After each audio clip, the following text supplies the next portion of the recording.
Morning, everyone. Give me a minute as usual. So I do apologize for the postponement of today's class. And while we're letting folks filter on in, I'll just explain the story, and then if you really want to hear it, you can go rewind the video later. Anyway, so as I mentioned to all of you at the beginning of the semester, I'm getting divorced. Well, I got divorced. It's final. It was finalized back in February. Wow, 4 watching in less than a minute. You guys are just popping right on. Hi, everybody. Anyway, so getting divorced. Got divorced. My ex took the car. We had a Honda between us, and she took the car. Found out she's not making payments on it. And when we got our stimulus checks, I was like, okay, well, I can take that and apply it towards your car. And she's like, yeah, no, I don't want you to do that. Just send me the cash. And I'm like, okay, well, what are you going to do with the car? She says, I'm going to let it get repossessed. And I'm like, oh, Jesus. Okay, so the car was 89 days past due, and they can repo it at 90. And so I need to go rescue the damn thing. So I took a bus to Los Angeles and took another bus to Redding, California, which is by the way, a 13-hour ride. I left my house at 10 o'clock at night on Friday night. I got up to Redding at 11:03 on Saturday night, slept in the back of the car, drove the entire length of California, to my mom's house, stopping only to use the bathroom at highway rest stops and getting food from the drive-thru and eating in the car and wearing a face mask that whole bus ride, by the way. Morning, Isabella, Veronica. And I finally ended up driving the car back to my mom. She gave me a lift out to Barstow. I caught the bus back to Las Vegas. So I was just wandering around the entire state of California for the last 3 days, trying not to catch the Rona. I'm back home safely, and we'll find out in like 9 to 14 days whether I managed to not expose myself to the plague. So if like 2 weeks from now I'm like coughing and hacking and really screwing up the lecture, you guys will know why. Anyway, I think that's enough of my yammering. So let's talk about the presidency. Good morning. I always dread this part of the class because talking about the presidency right now is so depressing, especially when we get to the emergency powers. We'll get there. So let's talk about the institution of the American presidency. In this chapter, we'll talk about how the Constitution defines the presidency. Spoiler alert, not well. We'll talk about what presidential powers look like, what the range of presidential powers are. I'll talk a little bit about the Electoral College, just because I grew up in California and have a chip on my shoulder about it. Hold on a sec.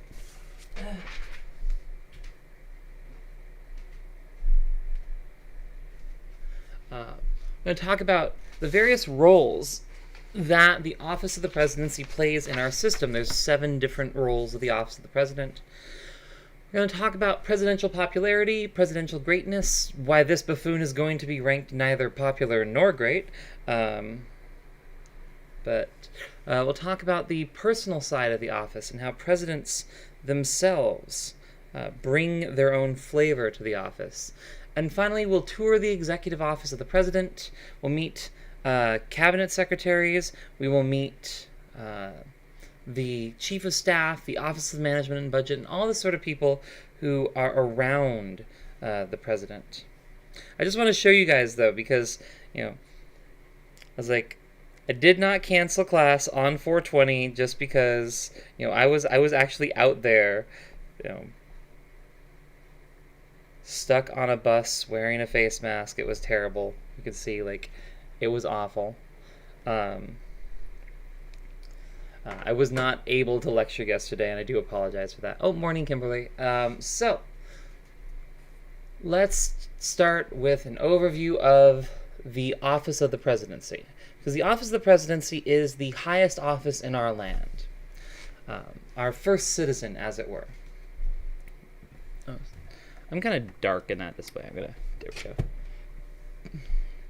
The president has enormous powers to inject new ideas and new policies and new philosophies into American politics, and also has enormous political power in the terms of the day-to-day operation of our nation, as I think anyone who's been watching all of this stuff going on understands, right?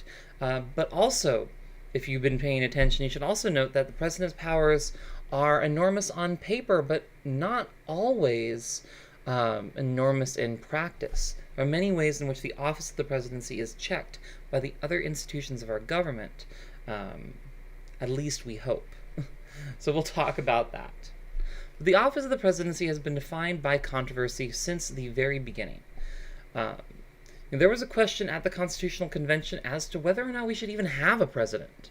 Right? Lots of folks thought that the office of the presidency looked way too much like a king. Right? We had just gotten rid of King George. We were glad to be rid of him, and in the Articles of Confederation, there was no central executive. There were a lot of folks at the Constitutional Convention who wanted to continue that tradition, who were afraid of having any one central, powerful office at the top of the government.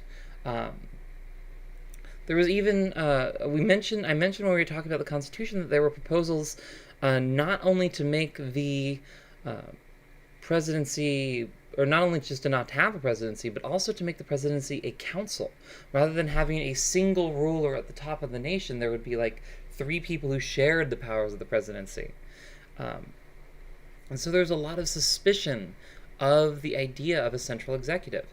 Governor William Randolph of one of the M states, I can't remember if it was Maryland or Massachusetts, I want to say Maryland, he said that the presidency contained within it the fetus of monarchy, right?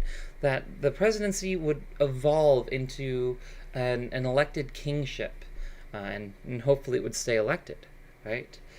So there were questions about how best to design this office so that it would not devolve into tyranny. So there were questions about how long a president should serve. What would be the ideal length of a term of service for a chief executive so that they do not become, tyrannical rulers and dictators. There were some people who thought the presidents should serve only a year, that if they served any longer than that, they'd get too comfortable in office, too comfortable with the power, and that would become a problem. There were some who thought that the president should serve for life, much like our Supreme Court justices, right? We have Supreme Court justices who serve for life, and the intention is that they are immune from the petty concerns of day-to-day electability. And there is some evidence to support that, by the way. State court judges that are elected tend to be a lot more responsive to the popular will, and not always in a good way. They tend to be a lot harsher on criminal defendants, a lot more likely to convict, because that typically scores you more political points in our society. People who want to throw people in jail are typically more politically powerful than people who are at risk of being thrown in jail. It's kind of the way these things work. So there's a controversy about how long the president should serve. And, of course, a controversy over how to fairly allocate the process of decision-making for the presidency. So we had a system where, the big controversy at, forget that system line. The big controversy at the Constitutional Convention was largely about whether our nation was a military alliance of independent states, or whether it was a nation that represented the interests of each individual citizen, right?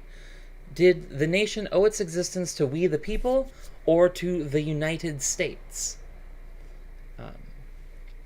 And as I've talked about before, we have a system that is a hybrid of those two perspectives, right? We have a system where The House of Representatives represents every individual roughly equally. And then, unless you live in the territories, as we talked about in Chapter 13, but the Senate represents state governments, and each state government is given equal share in that power, which means that individuals are represented very unequally in the Senate. Right? Wyoming has one senator for every 200,000 people. California has one senator for every, what would that be? 17, 18 million? 19 million.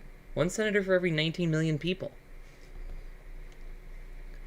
So, Dianne Feinstein represents 19 million people, and, I can't even remember who the senators are from Wyoming are, but they only represent a couple 100,000. So we have a system but we accept these, or excuse me, the framers accepted these inequities. I shouldn't say we accept these inequities, because I sure as hell don't. But the framers accepted these inequities because those 13 states under the Articles of Confederation were relatively co-equal and co-sovereign. That each entity had to demand the continued persistence of that entity in the new system, had the right to demand that. And so, in the Electoral College, we see yet another compromise between a nation that represents its citizens and a nation that represents independent states. And the result of that is that when our nation does choose a president, that there are many states with advantages, many states with disadvantages, and it's not always the one you'd think. So this is a map here. I'm going to try and make the map. I'm going to try and embiggen the map a bit. There we go.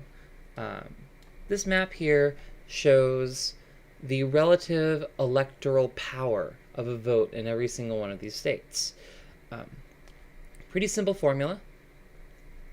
So every state is given a number of electoral votes based on their representation in Congress, right? That was the compromise that the framers of our Constitution came up with at the Philadelphia Convention in 1787.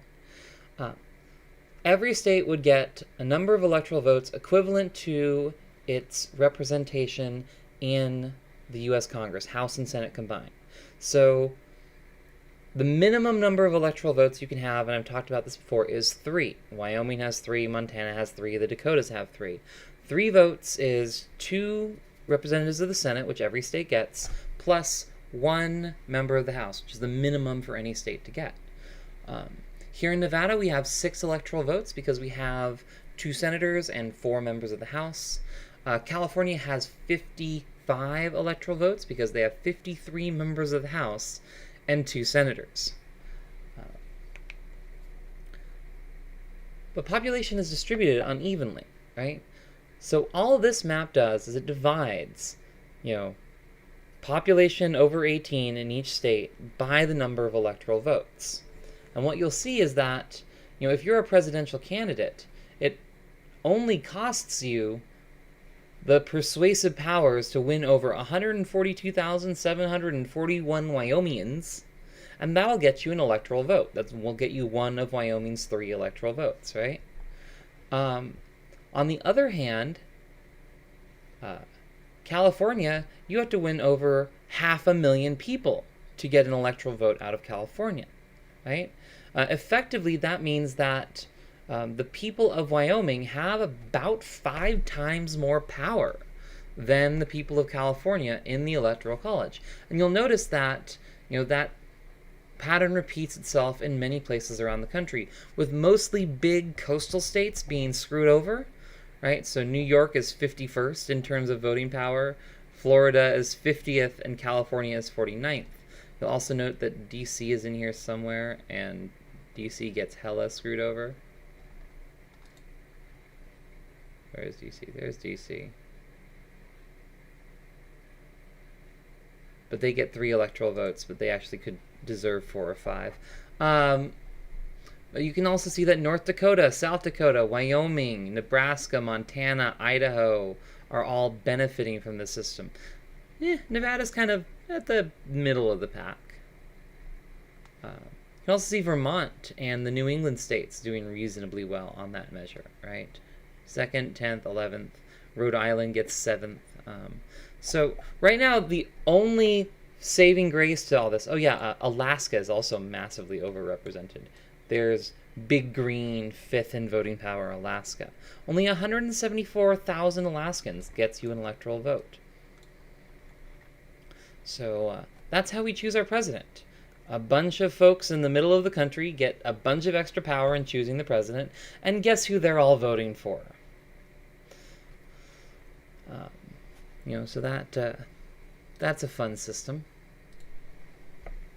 But that was a compromise between a vision of the nation as representing its people and a vision of the nation as an alliance of its states. Combining those two visions into one way to choose the president. One that, honestly, I personally think has very much outlived its usefulness.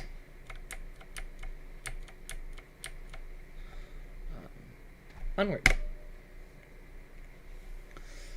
The next controversy in the Constitutional Convention over the presidency was how powerful this office would be.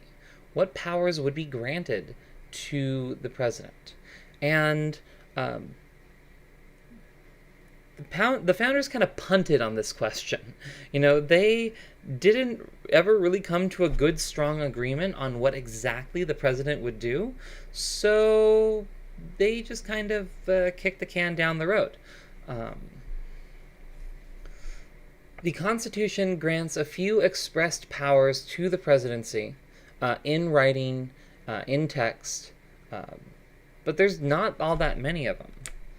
You can actually see how much the founders kicked the can down the road by just looking at how much verbiage there is on the presidency in the Constitution. So this is the Constitution. You don't have to read this. This is just for comparison's sake. Remember that all of this, all of that blue stuff right there, I can't even fit it all into my screen at 25% zoom. All of that's Congress. Article 2, the executive, much, much shorter. Presidency is very vaguely defined. And we can actually get a little closer here, and you'll see that actually a lot of this is about the Electoral College.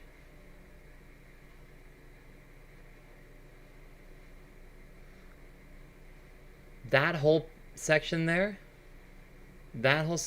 is all about how we choose the president.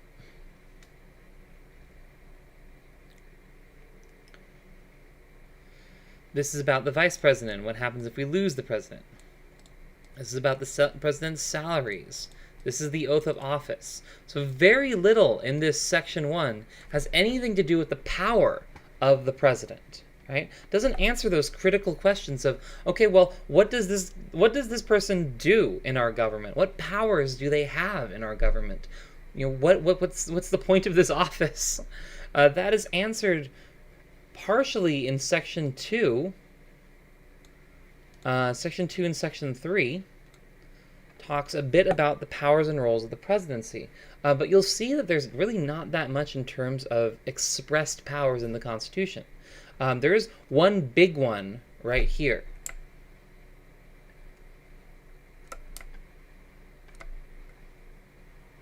The President shall be the Commander-in-Chief of the Army and Navy of the United States and of the militia of the several states when called into the actual service of the United States. The President has expressed power over our nation's military. Isn't supposed to have the decision on whether to declare war. The Constitution does leave that power in the hands of Congress. But the conduct of the military is left to the President.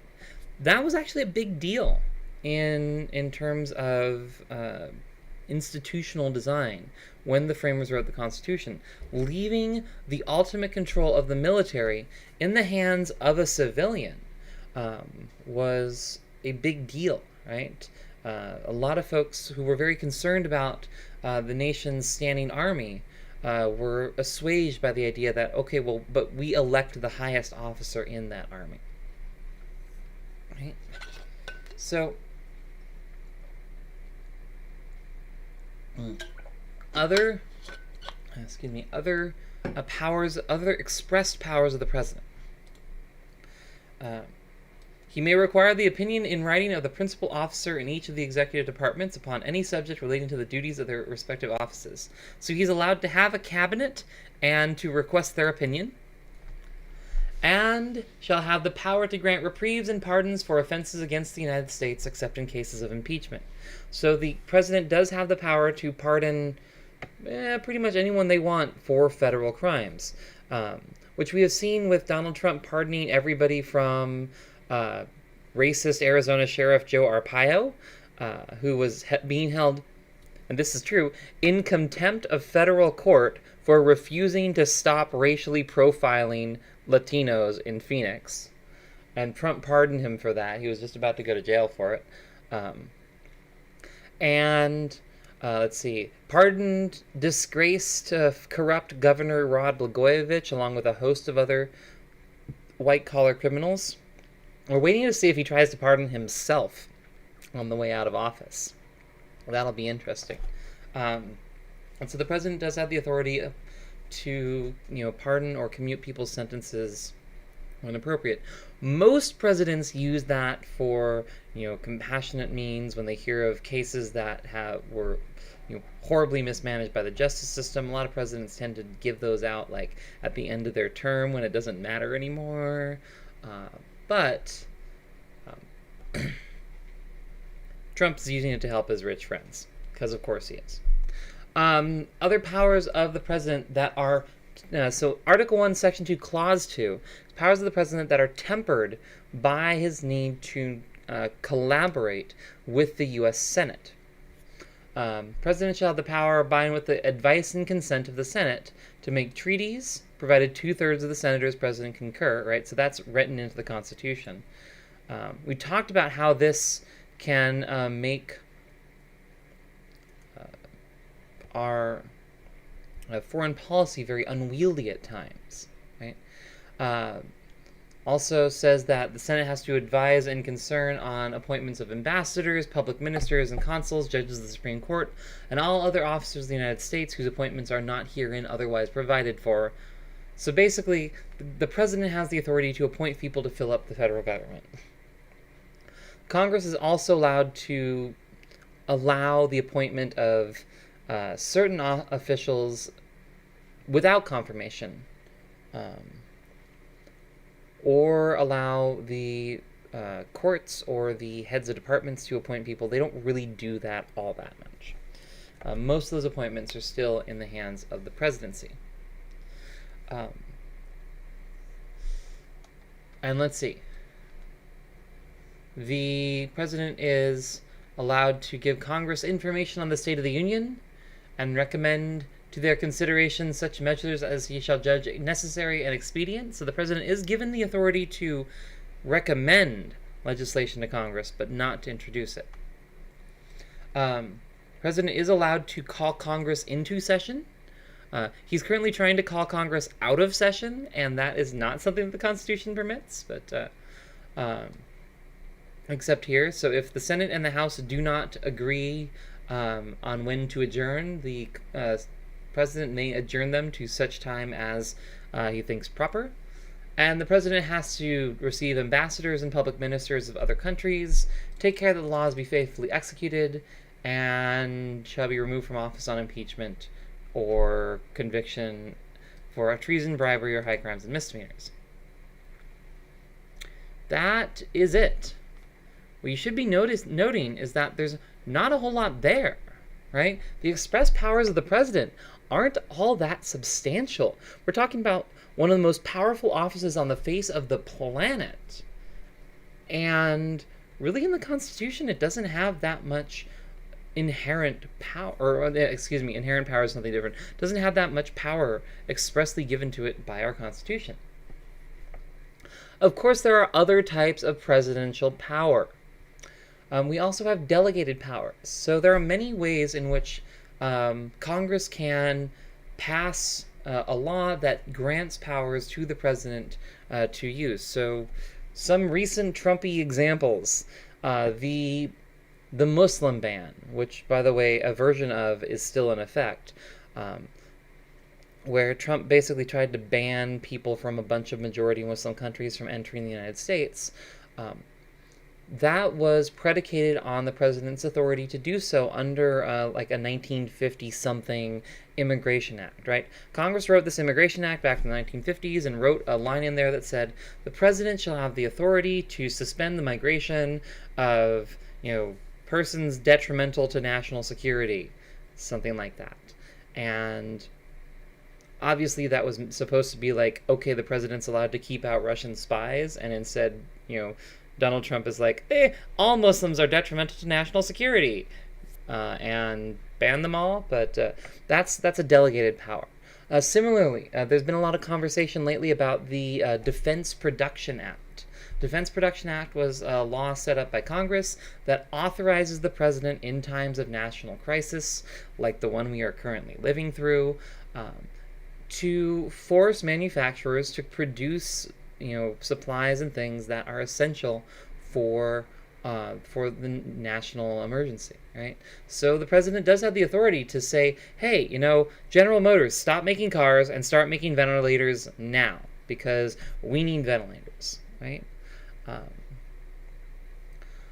We also see an enormous assertion of what we call inherent powers that were assumed by presidents under the basis of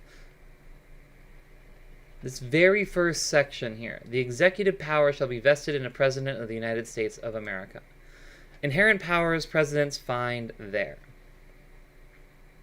The idea is that the executive power includes things like, closing the border during a time of emergency, stuff like that, right? And so presidents kind of assume these powers when they decide to, and oftentimes in emergency situations, the powers of the presidency expanded greatly during the Civil War and during the Great Depression and World War II as well.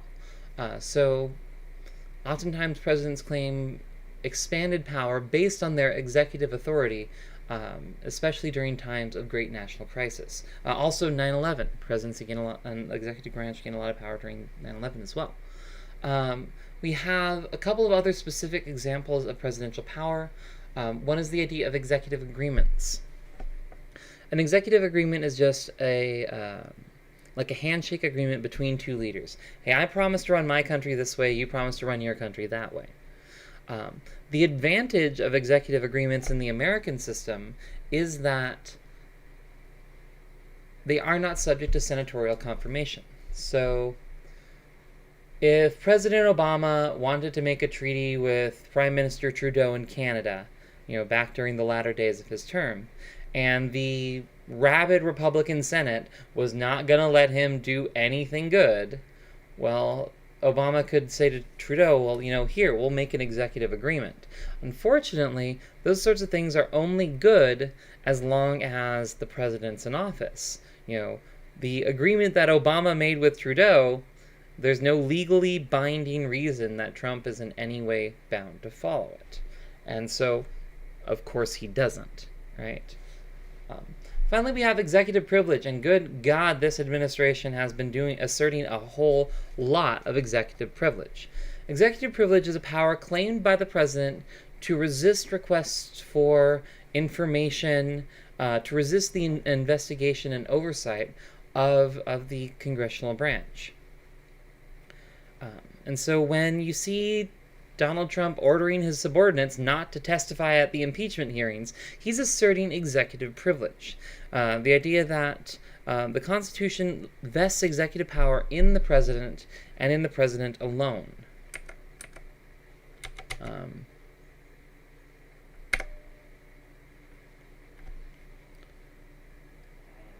This is related to something called the unitary executive theory, which was originally asserted very heavily by the George W. Bush administration. The idea being that the Constitution grants the executive power to the president, and so the Congress should have absolutely no say on anything executive branch-wise at all. The president is, as Harry Truman says, the buck stops here, right? The president is the ultimate decider, which is also W's phrasing, right? I'm the decider, I decide.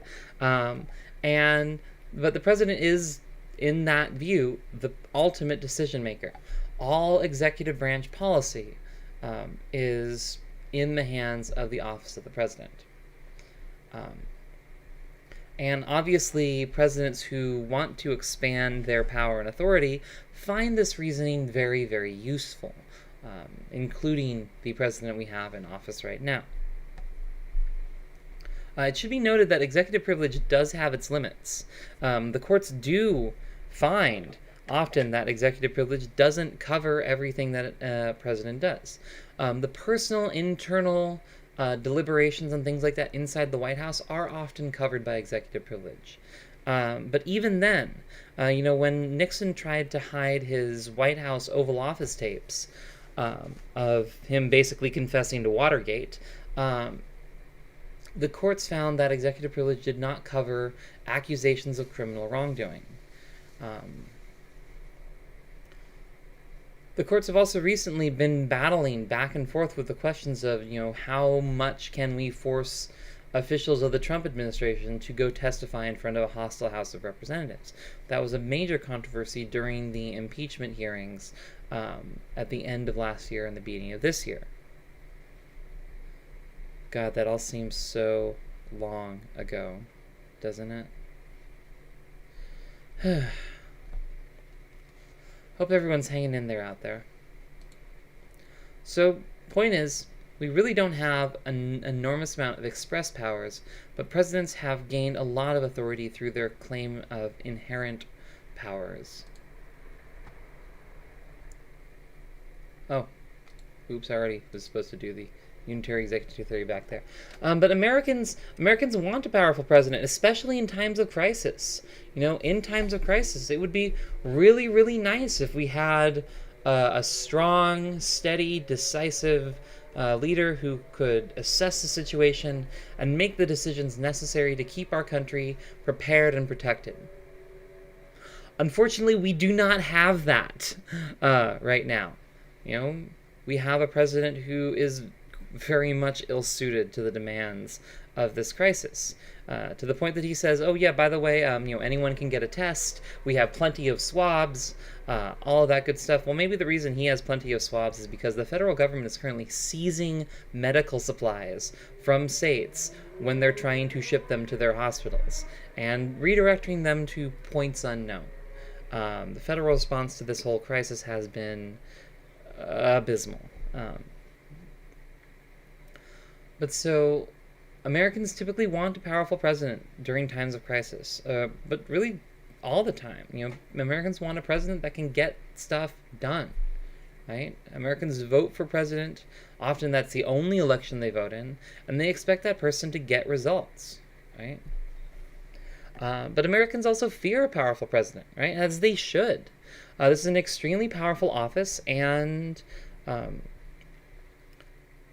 its powers can easily be turned, as we've recently seen, to immoral and corrupt means. Right? It's very easy for the office of the president to be used to, say, funnel treasury dollars to your company and your friends. Right? So the executive branch has been growing in power since the advent of our republic. Initially, God, something's itching back here. Initially, the president had very little power in our society.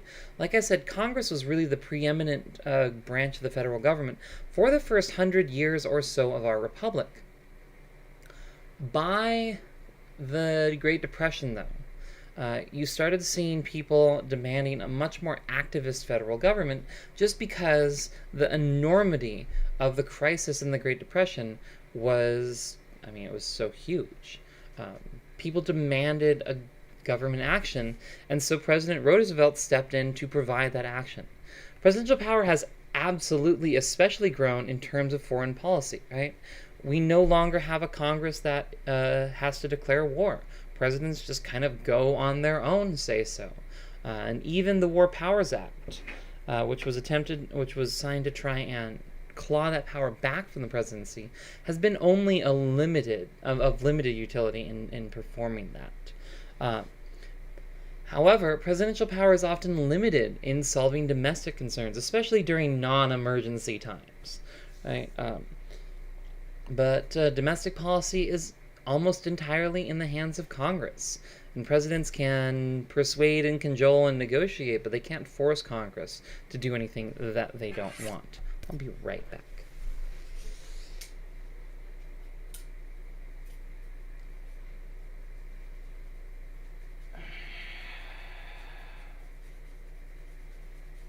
There we go.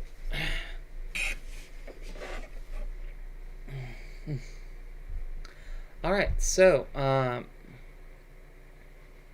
we have an executive branch, growing in power, So, many authors have charged that the American Republic has an imperial presidency, that our republic is becoming an empire with an emperor at the head. One of the arguments, one of the bigger ones, being that unitary executive theory that I talked about. This idea that the Constitution puts the president in charge of executing the laws and that no other branch may limit presidential discretion over executive matters. That the president has ultimate say-so over pretty much the entire American executive branch.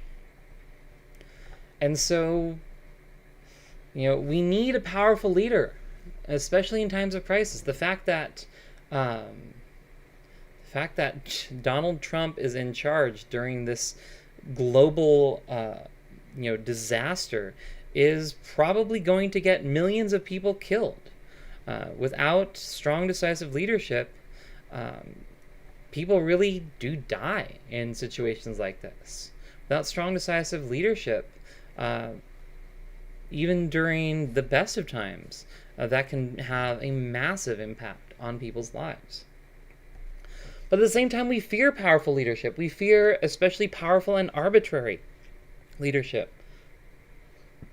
We fear that agents of the state are going to come along and arrest us and throw us in detention camps, right? And if we're undocumented, that's a very real fear today, right? We fear powerful leaders because they can, have a chilling effect on all of society, make people afraid to speak out for what's politically right.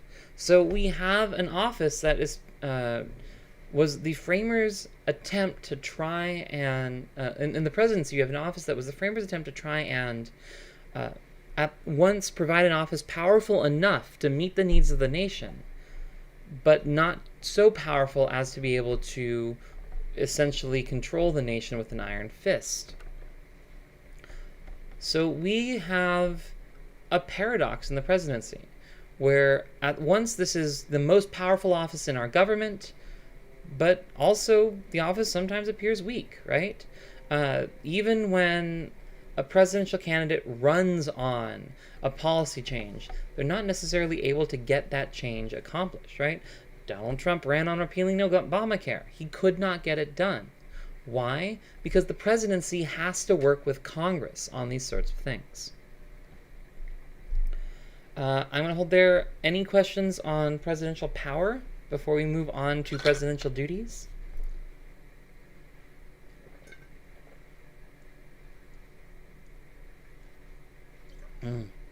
Again, just throw a question mark in the chat if you need more time to type.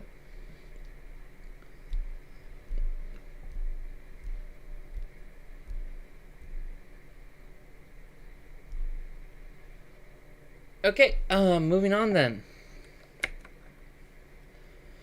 What do presidents do? I said there were a whole bunch of different roles of the presidency, right? Do I have my...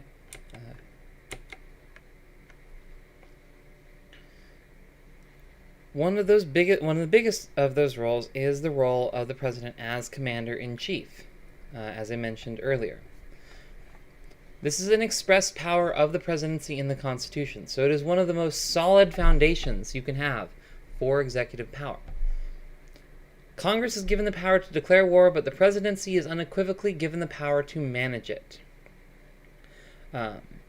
And in recent years, presidents have been in charge of the decision to go to war or not as well. Every war since World War II that we have had as a nation, so that includes Vietnam, Korea, Bosnia, both Gulf Wars, Afghanistan, none of those were declared by Congress. The conflicts that our nation is involved in militarily range across the world right now. Afghanistan, Iraq, Syria, Libya, most of that's in the Middle East, but pretty, Afghanistan to Libya is a pretty distant, pretty long flight. Though I can't imagine what airline is currently flying direct from Afghanistan to Libya. Oh, good God, failed state airlines, welcome aboard. So, the War Powers Act of 1973, I've talked about this before, it was an attempt to try and claw back some of that congressionally delegated war-making authority. It's an attempt to try for Congress to claw back this authority to declare war. And under the War Powers Act of 1973, presidents can send troops on their own say-so anywhere they want in the world. They must notify Congress within 48 hours of doing so. Then Congress has 60 days to vote on whether or not those troops should stay out there. And in the absence of a congressional authorization, it's supposed to be that the troops come home. You may see how the incentives of this system kind of militate towards militarism, though. Because before, we had to declare war before a single American soldier left the country. Nowadays, our boys are already over there, right? Our soldiers are already in harm's way and carrying out whatever war missions they are carrying out. And then Congress is asked, so do you want to keep them there or bring them all back in the middle of what they're doing, right? It's a lot harder for Congress to say no to a president who's already got troops in the field. And so the War Powers Act has largely been unsuccessful in clawing congressional authority over war back from the executive branch. So the president is our nation's top diplomat. You can all just shudder at that thought that Donald Trump is the top diplomat for the United States. Oh my God. Fun stuff.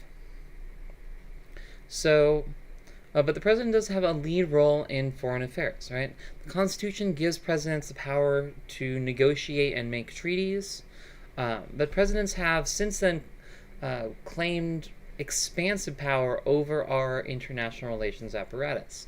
So presidents at this point claim pretty much exclusive power over things like recognizing a country, deciding whether or not to have diplomatic relations with that country, where to locate our embassies and where to establish them. So, when Donald Trump moved our embassy in Israel from Tel Aviv to Jerusalem, which is a very politically loaded act if you follow the Israeli-Palestinian conflict, he has the authority to do that. When President Obama decided that he would open diplomatic relations up with Cuba again, he had the authority to do that. And the president has a very lead role in foreign affairs. Obviously backed up by the big stick of the American military, right? So we have a Department of State. That was actually the first cabinet department, was the Department of State, was the department that deals with foreign affairs. And they're the folks that carry out our nation's international relations, right? They're the folks that staff our embassies, that issue your passports, that negotiate treaties and things like that with other countries. And those folks have a very difficult job to do and are almost entirely under the control of the president in the way that they do that job. Ambassadors are technically subject to Senate confirmations. That's one way in which the Senate has some power over our nation's diplomacy, and of course the Senate also has to confirm treaties, so that gives Congress a little bit of a role. But broadly speaking, between the powers of commander-in-chief and the powers of chief diplomat, Presidents have a lot of authority in foreign relations. They have less authority over Congress. Right? And let me actually pull up. Pretty sure I've got art slides on this.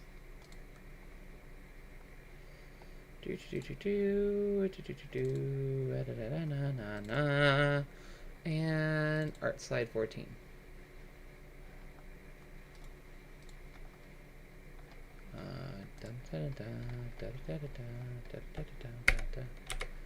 How do I get...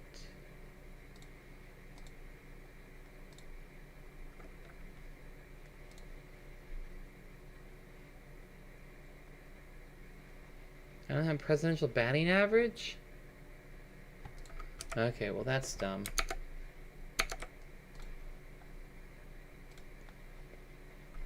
So, presidents have an enormous amount of power in foreign affairs. They have a lot less power in domestic affairs.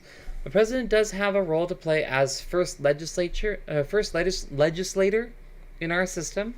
And they do have a role to play in interacting with Congress. That role is largely informal, and it is a role that is relatively weak. The president is not a major player in the legislative process, although they may want to be.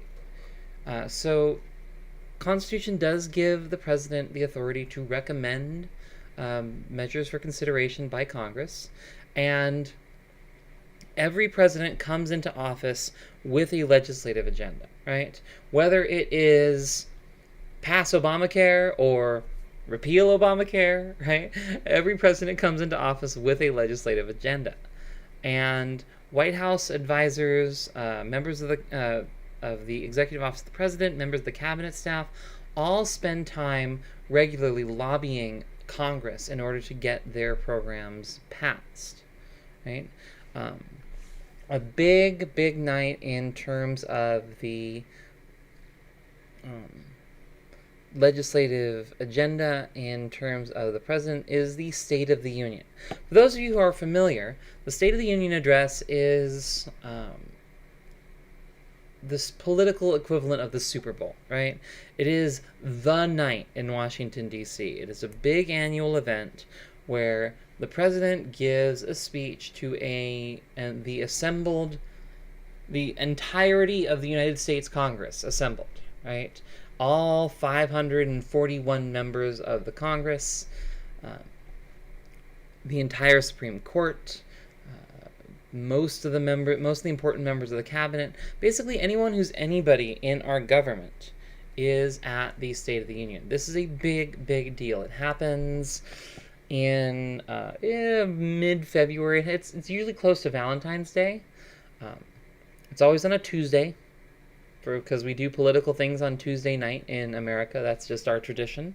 And in that speech, which is usually about an hour and a half long, the president will declare their annual legislative agenda. These are the policies that I want because I think that they're going to do this to improve our country, right? And the State of the Union, it's a big event. Everybody's there, with one exception. So our nation does have... So our presidential succession line is, Vice President, Speaker of the House, Senator Pro Tem of the Senate, and then it goes on down to the cabinet secretaries in order of the cabinet department's creation. Well, the Vice President, the Speaker of the House, and the Senator Pro Tem of the Senate, Senate President Pro Tem, are all in the chamber on the State of the Union night. They all have roles to play in that process. So next we go to cabinet secretaries, and the important cabinet secretaries are also going to be there. The Secretary of State, Secretary of Treasury, Secretary of Defense, which are kind of known as the inner cabinet. Those are the Attorney General. That's the inner cabinet. We'll talk about that. They're all there, right? So if, heaven forbid, somebody were to drop a bomb on the U.S. Capitol in the middle of the State of the Union, you would wipe out pretty much the entire presidential line of succession, along with the entirety of the U.S. Congress, right? So we actually have a position known as the designated survivor. They have one member of the cabinet sitting deliberately not at the State of the Union, but in a bunker at Andrews Air Force Base, just in case something goes wrong during the State of the Union address. And I always wonder, like, I don't want it to happen. Obviously, I don't want anybody to blow up the State of the Union address. Bernie Sanders would be there. But Alexandria Ocasio-Cortez would be there. People I actually like would be in that building. I don't want the State of the Union blown up. But I always wonder how much legitimacy this person would have. Because it's never like one of the important secretaries, right? It's always like Secretary of Agriculture or Secretary of Transportation, Secretary of Health and Human Services. So, Elaine Chao is Secretary of Transportation right now. And for all I know, she was the designated survivor this year or will be next year. And actually, no, Elaine Chao probably isn't because she's Mitch McConnell's wife. So she's probably there with Mitch McConnell. But let's say, Ben Carson, Secretary of Health and Human Services, is in a bunker at Andrews Air Force Base, and the State of the Union gets blown up. How much legitimacy would President Ben Carson have when trying to lead the nation in the aftermath of that tragedy? I really I think it'd be fascinating to see, even though obviously I don't want it to happen. So, whether or not presidents are actually effective as first legislator varies very much, because while presidents do have the authority to recommend measures, only members of Congress can formally introduce a law, and only members of Congress can vote on a bill, right? The president can recommend the measure, and then it goes into Congress, and we sing the "I'm Just a Bill" song, and then it comes back to the president's desk at the end, and in between they have very little power over the conduct of that legislative process. So, presidential batting average, right? Some presidents are very skillful at getting their legislation through Congress. Other presidents aren't, right? We can measure successful passage of bills. We can measure the successful passage of bills that the president introduces or recommends. We can look at the successful passage of bills that were opposed by the opposing party, stuff like that. We can look at how well each president does during their tenure in Congress. Now, as we'll see, presidents tend to do better when their party is in control of Congress. So this is another way to look at presidential batting average. Well, we'll get into that in just a second. Sorry. I used to have a graph, and I think there's a graph in your textbook. So if you still know where those are, you can go ahead and take a look at it. I don't honestly know where my book is right now. There's a chart of presidential batting averages based on whether or not their party was in control of Congress. And what you'll see is that it's very obvious that when your party has control of Congress, you have a lot of influence over legislation. And when your party doesn't have control of Congress, well, you don't, right? Kind of self-explanatory. It's kind of the way you'd think it would work, but it's absolutely the way it does work. So presidents do have veto power. That's the one formal power presidents have in the legislative process. As I said in the last chapter, presidents have 10 days to either sign an act of Congress or refuse to sign it and return it to Congress with a message as to why they vetoed it. Congress has the authority to override a presidential veto as well, with a 2/3 vote in both chambers. But obviously in this time of divided and conflicted government, it's very, very hard to get 2/3 vote in Congress. Though That said, it came very close. It has come very, very close many times that members of Congress were trying to override Trump's veto of their bill canceling his emergency declaration on the southern border. And it came very, very close. It didn't ever quite get it, but they got like 63, 64 votes in the Senate where you need 67. And that's kind of impressive in these polarized times. So presidents are not given in the Constitution a line item veto, which some state governors actually have. So the state of California, the governor of California is allowed to take the California budget and take a red pen and cross out any lines of the budget that he just doesn't want, or he or she doesn't want that money spent on, right? American presidents do not have that power. They are given the ability to sign a bill in full or veto a bill in full. You do not get to pick and choose.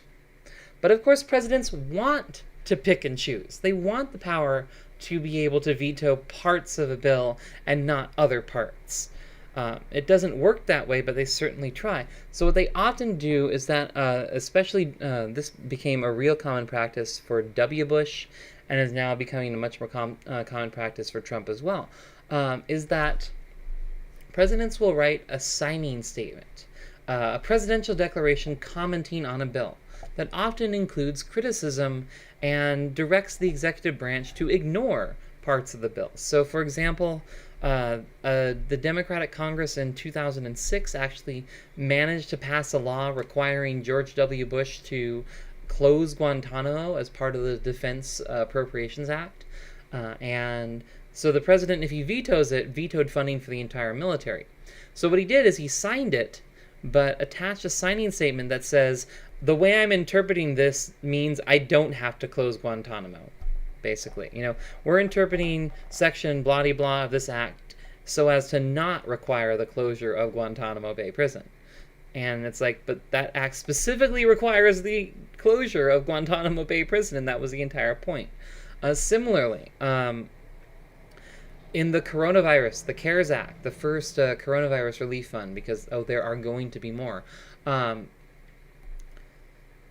Congress placed oversight requirements on the money and said, hey, if every so often an inspector general in the Department of the Treasury is going to have to give a report on where the money went and who got it and how that decision was made.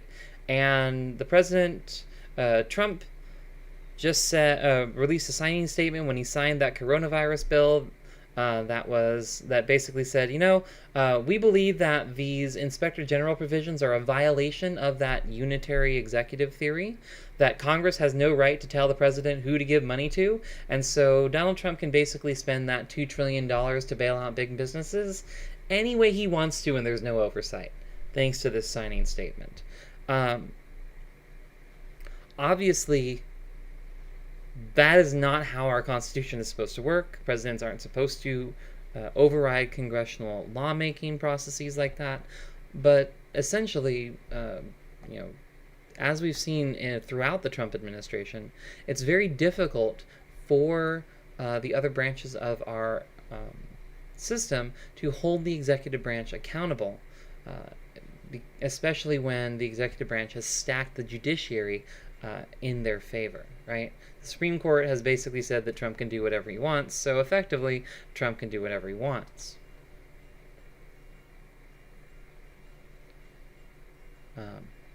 This is a number of vetoes over time, and it's another way of looking at presidential batting average, right? So you can see that presidents in green had a Congress that was in their control. Presidents in yellow, was in their party's control. Presidents in yellow, the other party controlled Congress. And presidents in purple had, at least part of the time had the other party in control of Congress. And this is the number of vetoes that were issued, right? So you can see that, the green presidents tend to have about 20 or 30 vetoes. The yellow presidents, much, much more, right? You can also see veto overrides as a measure of conflict between presidents and Congress, right? They're very rare, but they are much more common in periods of divided government, like we saw with Nixon and Carter. Reagan's a bit of an outlier because he just vetoed everything. Other roles of the president, and I think I'm going to get through roles of the presidency today, and we'll stop there. Let's see what we got going on. I know we can get through presidential success and failure. And we'll start up next time with the personal presidency. So where were we? Okay, presidents have an enormous amount of power as the chief bureaucrat in our nation. The president is given is ultimately in charge of the executive branch, is in charge of all of the folks that make the federal government run, and the federal government is an enormous employer in our society.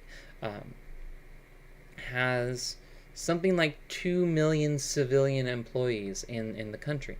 Everything that our government does that's not like legislating or courts is carried out by some member of the bureaucracy.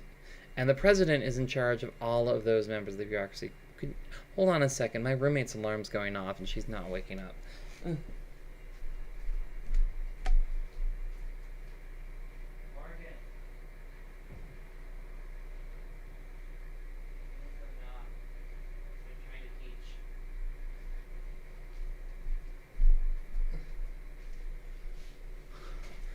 Okay, back.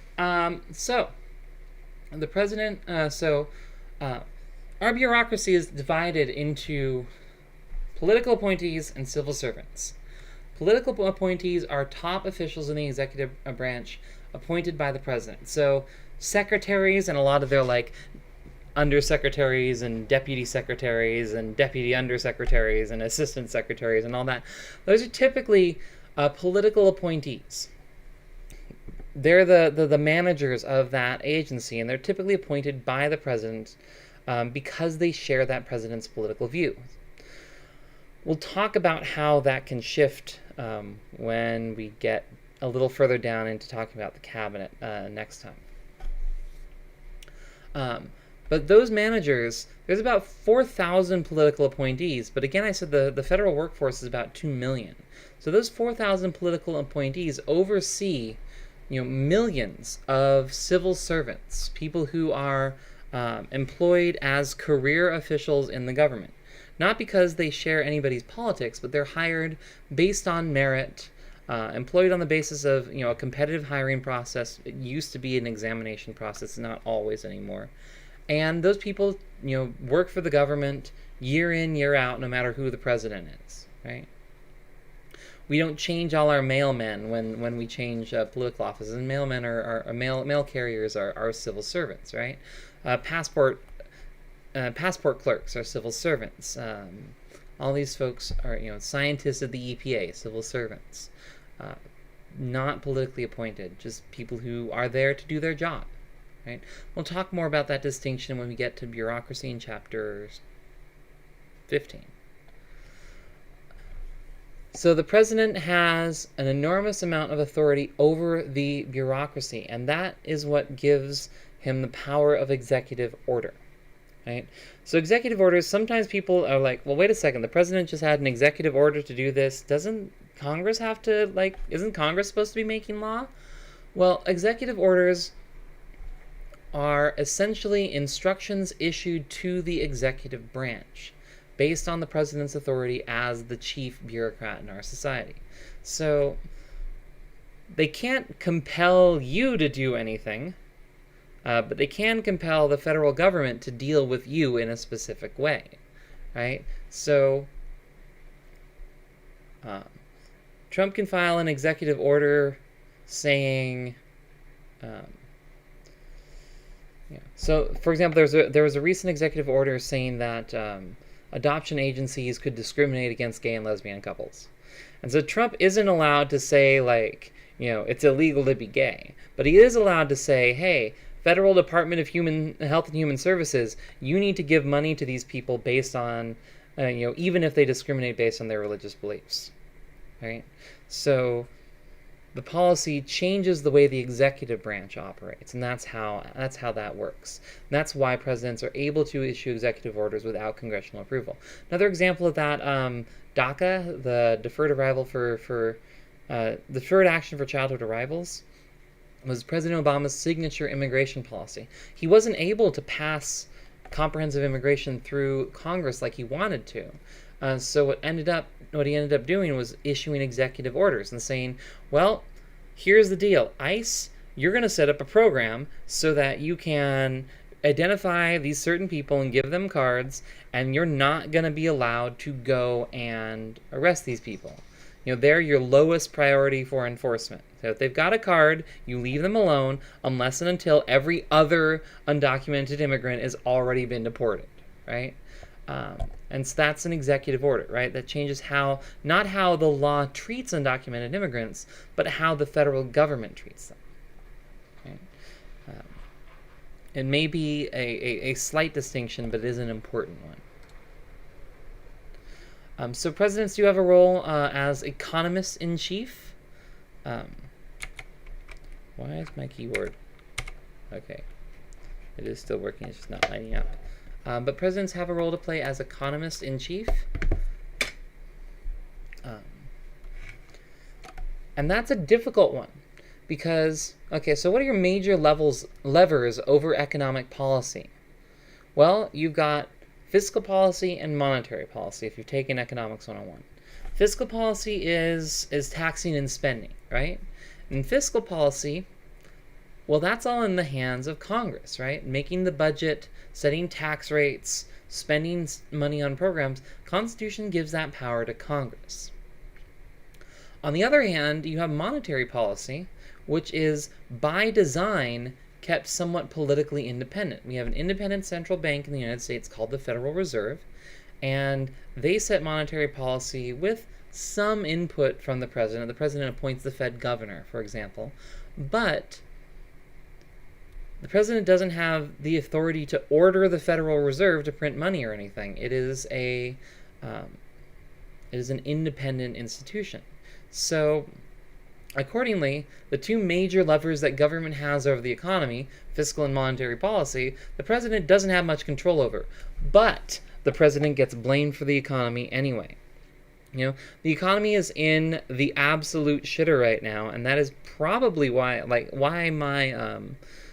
my opinion on the presidential election has changed a lot, right? Before all this coronavirus stuff, I thought Donald Trump was probably going to win re-election, especially if Joe Biden's the nominee. Now with all this coronavirus stuff going on and the economy basically being destroyed, you're going to see a repeat of what happened in 2008, where we started out with Americans feeling economically prosperous and letting those culture war divisions kind of determine their vote, right? I'm going to vote against the dirty liberals. And now we're probably going to see a lot of people going, well, who's going to take care of me through this coming economic crisis? Which, by the way, y'all, it's going to be bigger than the Great Depression. This is huge. So presidents get blamed for the economy. So they do their damnedest to try and control the economy if they can, right? They have a council of economic advisors that lets them know what sort of policies are available to them, how they can exert some influence of the economy. But again, without the assistance of Congress, without the assistance of other branches of our government, presidents alone have very little authority over economic policy. Finally, presidents are head of state. So, and that actually ends up being kind of problematic, especially when you have a president like Donald Trump. The presidential role has both policy-oriented aspects as well as ceremonial aspects for it, right? The president throws the first pitch at Major League Baseball, right? The president welcomes home the flag-draped coffins of our fallen soldiers, places a wreath at the Tomb of the Unknown in Arlington every year, right? All those sorts of ceremonial duties. Receives foreign heads of state, has state dinners, all stuff like that. Those sorts of ceremonial duties are the duties of what we call a head of state. Um, and in many countries, they actually separate the role of head of state and head of government. So, for example, the UK, right? The head of state is the Queen. So the person who does all the ceremonial stuff and welcomes foreign ambassadors and pins medals on folks. They knight them, right? You can get knighted by the Queen. The Queen does that stuff. She's the ceremonial head of the government. On the other hand, and I can't believe it, the words Prime Minister Boris Johnson are almost as bad as the words President Donald Trump. But Boris Johnson is the head of government over there. So he's the one actually in charge of policy and party unity and all of that good stuff. In the United States, and that's not unique just to monarchies. There are a lot of constitutional monarchies with that arrangement. Sweden is one. They love their king in Sweden. But maybe not right now. Sweden is like a corona hotspot. We'll see how that works out. But the head of state role in some democratic societies is still separated from the head of government role. So Germany has a president and a chancellor. And Angela Merkel's the chancellor. I don't even know who the president is because it doesn't matter for policy, right? He's a figurehead. But the president is the person who does the pinning of medals on the soldiers and the ceremonial duties and things like that. Whereas the chancellor, Merkel, she is the one who actually has the political power, actually determines what Germany's policy is going to be. In the United States, though, we combine those two roles. Our president has to play both head of state and head of government, and that can put things in conflict. It's hard to be both a neutral representative of the United States and simultaneously be a partisan political fighter who's trying to score wins for your ideological side, right? And I think Barack Obama is probably the best example of a president who did this really well. I think his role as head of state was very decorous and he had that gravitas. On the other hand, the current president seems to basically just not care about his ceremonial role. If you want an example of that, remember when the federal government was shut down and the White House kitchen staff was on furlough, and he invited the college basketball champions to the White House and fed them like Wendy's and Carl's Jr. or I think it's Hardee's in DC. It was like Wendy's and Burger King and McDonald's. So apparently that's all Donald Trump eats too. So, and people were outraged. People were outraged because that was a failure of the president to perform his duties as head of state, right?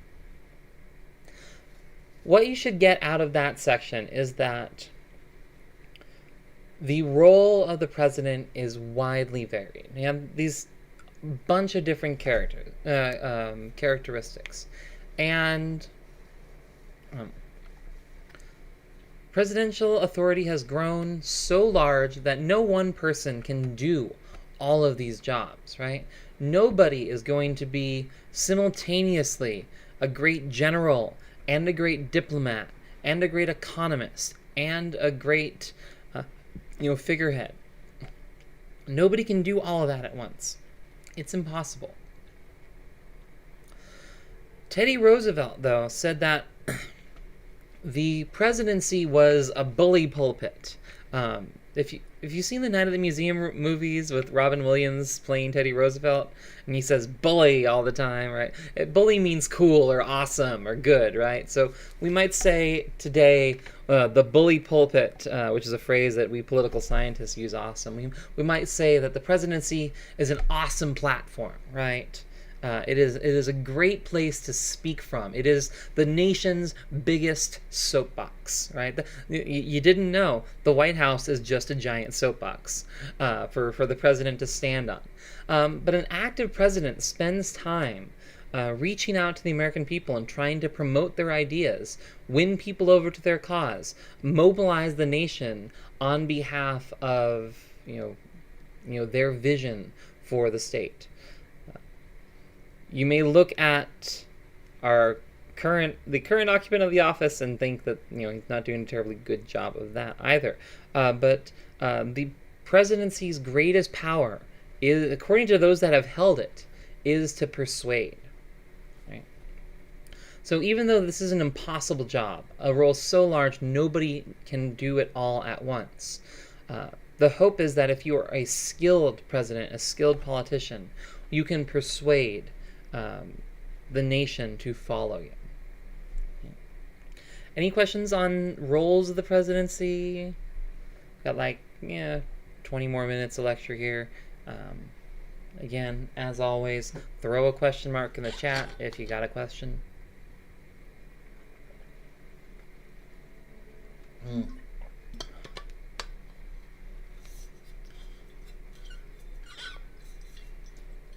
Okay, let's talk presidential greatness and presidential popularity. So, managing one's image in the public eye is a key to a successful presidency. And I mean, if there is anything that Donald Trump does a whole lot of, it is managing his image in the public eye. Spending time in the public eye and trying to win public support for oneself or one's ideas. At least support from the right parts of the public. So presidents try, because the job is so reliant on persuasion, presidents try to spend a lot of time managing their image, managing their ability to successfully persuade the country to follow their policy patterns.